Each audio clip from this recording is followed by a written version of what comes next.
بسم اللہ الرحمن الرحیم۔ السلام علیکم دوستو، تمام تعریفیں اللہ تعالیٰ کے لیے ہیں جو بڑا مہربان نہایت رحم فرمانے والا ہے۔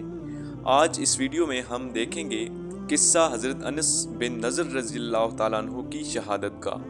حضرت انس بن نضر رضی اللہ تعالیٰ عنہ ایک صحابی تھے جو بدر کی لڑائی میں شریک نہیں ہو سکے تھے۔ ان کو اس چیز کا صدمہ تھا، اس پر اپنے نفس کو ملامت کرتے تھے کہ اسلام کی پہلی عظیم الشان لڑائی اور تو اس میں شریک نہ ہو سکا۔ اس کی تمنا تھی کہ کوئی دوسری لڑائی ہو تو حوصلے پورے کروں۔ اتفاق سے احد کی لڑائی پیش آ گئی جس میں یہ بڑی بہادری اور دلیری سے شریک ہوئے۔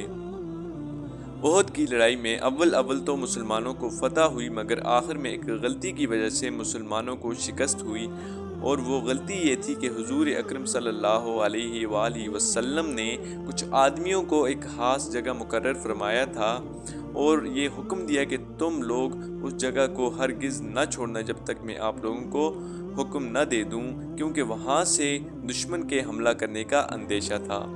جب مسلمانوں کو شروع میں فتح ہوئی تو کافروں کو بھاگتا ہوا دیکھ کر یہ لوگ جو حضور صلی اللہ علیہ وآلہ وسلم نے اس ایک خاص جگہ پر مقرر فرمائے تھے، انہوں نے بھی اپنی جگہ سے یہ سمجھ کر ہٹ گئے کہ اب جنگ ختم ہو چکی ہے، اس لیے بھاگتے ہوئے کافروں کا پیچھا کیا جائے اور غنیمت کا مال حاصل کیا جائے۔ اس جماعت کے سردار نے منع بھی کیا کہ حضور صلی اللہ علیہ وآلہ وسلم کی ممانعت تھی کہ تم یہاں سے نہ ہٹو گے، مگر ان لوگوں نے یہ سمجھ کر کہ حضور صلی اللہ علیہ وآلہ وسلم کا ارشاد صرف لڑائی کے وقت کے واسطے تھا، وہاں سے ہٹ کر میدان میں پہنچ گئے۔ بھاگتے ہوئے کافروں نے اس جگہ کو خالی دیکھ کر اس طرف سے آ کر مسلمانوں پر حملہ کر دیا۔ مسلمان بے فکر تھے، اس اچانک بے خبری کے حملے سے مغلوب ہو گئے اور دونوں طرف سے کافروں کے بیچ میں آ گئے، جس کی وجہ سے ادھر ادھر پریشان بھاگ رہے تھے۔ حضرت انس رضی اللہ تعالیٰ عنہ نے دیکھا کہ سامنے سے ایک دوسرے صحابی حضرت سعد بن معاذ رضی اللہ تعالیٰ عنہ آ رہے ہیں۔